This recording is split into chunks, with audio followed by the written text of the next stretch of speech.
Welcome. This video is going to talk briefly about the faculty mentoring program that we are piloting in academic year 25, starting next fall, for Arts and Sciences faculty in Ketchikan, Sitka, and Juneau.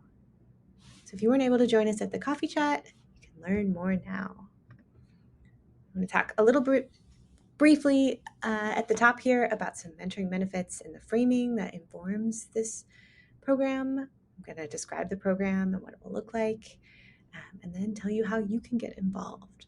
So broadly speaking, the point of doing mentoring or onboarding and support and orientation for new faculty is because higher education can have a hidden curriculum that, just like for our students, can be opaque and confusing and unwelcoming for faculty for whom the systems are often not built or designed. And this is particularly true when joining a relational campus like UAS with a lot of traditions and a lot of forms to fill out. And we also know that mentoring really matters for historically marginalized students and for historically marginalized faculty. And so, I point to this meta-analysis over here on my right, probably your left, which points to some of the main reasons why faculty leave. Disproportionate service burdens, which we know are more likely to occur for minoritized, historically marginalized faculty, feelings of isolation, a lack of mentorship, and a lack of clarity about promotion and tenure. And so all of that is what we're seeking to start to address through this process. So here's our broad statements of goals and outcomes for this faculty mentoring program. We really are trying to take a network approach, which I'll talk about more in a bit. We want to offer skills, knowledge, and support. We want to also provide faculty who are here with opportunities to grow and to have their own professional development as mentors and leaders. We want to really surface policies and practices that are barriers to early career faculty. So yes, we want to try to benefit individuals, but we want to think about structures as well and move towards improving those. And that's really in alignment with our Arts and Sciences strategic plan. We want to improve morale and a sense of belonging for all of our faculty and in all of our campuses. It's a big goal, but we'll work towards it. And we want people to feel motivated and make progress towards the goals that they set.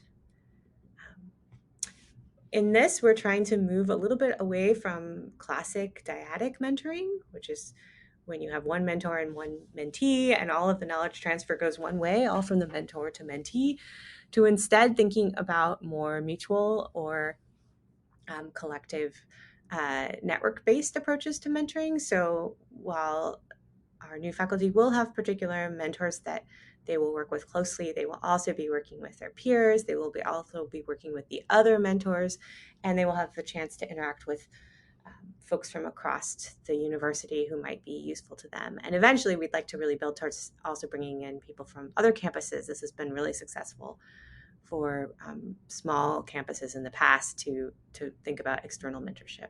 And so we're really thinking about a constellation of mentors rather than one mentor being everything to you, having different mentors for different purposes.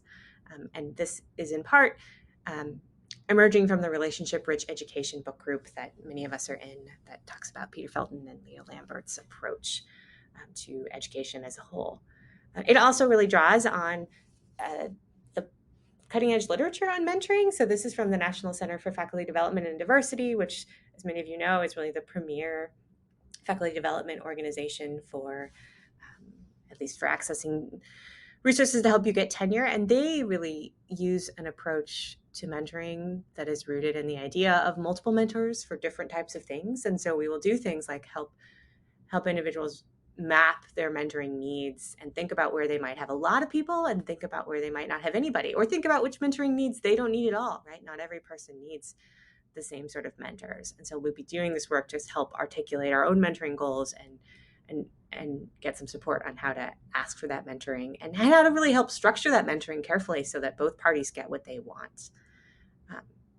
So what will that actually look like? We're going to have this pod pilot.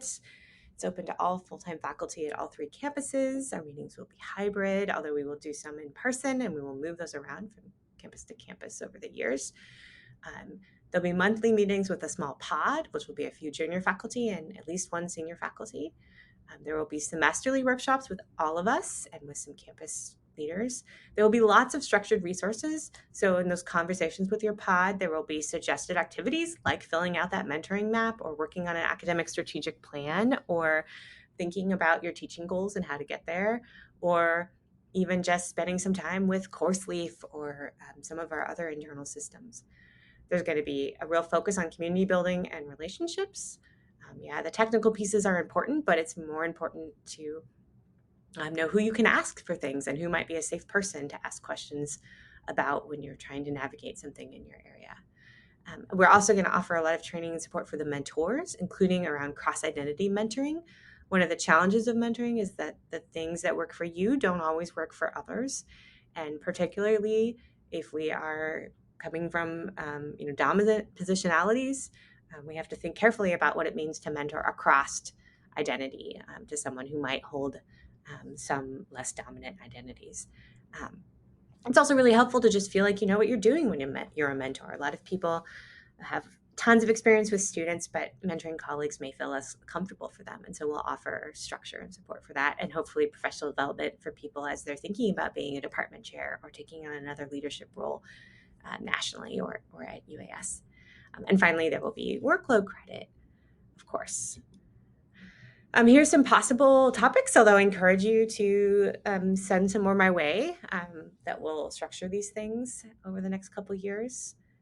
So really trying to, on one hand, prepare people to teach, to do research, to be part of campus leadership and service, but also to help improve our teaching and think about who our students are and think about things like decolonization and neurodiversity, to really understand what it's like to be in a university that has 3 distinct and yet interrelated campuses, to think about how to look forward towards things like writing grants and towards things like fourth year reviews. So there should be a lot of really actionable parts of this process. If you're a mentor, what are you committing to? You're committing to doing some professional development training. Might end up being here. It says spring, early summer. We might end up being summer or late summer, depending on how we can fit it into workloads. You're committing to attend a kickoff session, to meet monthly with your pod, to join everybody at least once a semester. By the end, to write a philosophy of mentoring or leadership that you reflect on and adapt throughout your time. And then to do some assessment for us so that we can understand needs and program evaluation. Mentee, very similar, but on the other side, you're just committing. The only difference is you're committing to do some goal setting. So you get to pick in what area you really want to set a concrete goal, and we'll help you move towards that.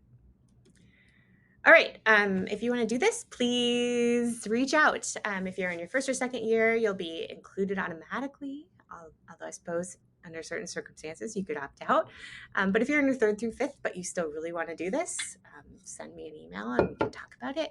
And if you are someone who might want to be a mentor, please reach out. We are really looking for a few additional mentors. We can figure out how to make it work in your workload. We would love to partner with you and really, there's still a lot of room to shape this pilot. So if you're kind of interested, but you see something you'd like to do a different way, I'm totally open to that. And so please reach out. We can have a quick conversation and consider this as a really nice way to re-engage maybe in your own mid-career or later, not just for the good of the university, but to sort of think about what your own strengths are and your own next steps are and what your own kind of strategic plan might be for your career and for your life. So thank you. I really look forward to supporting our new faculty and our early career faculty as they reach their goals. And please do, as always, reach out if you have other professional development needs that I could help support.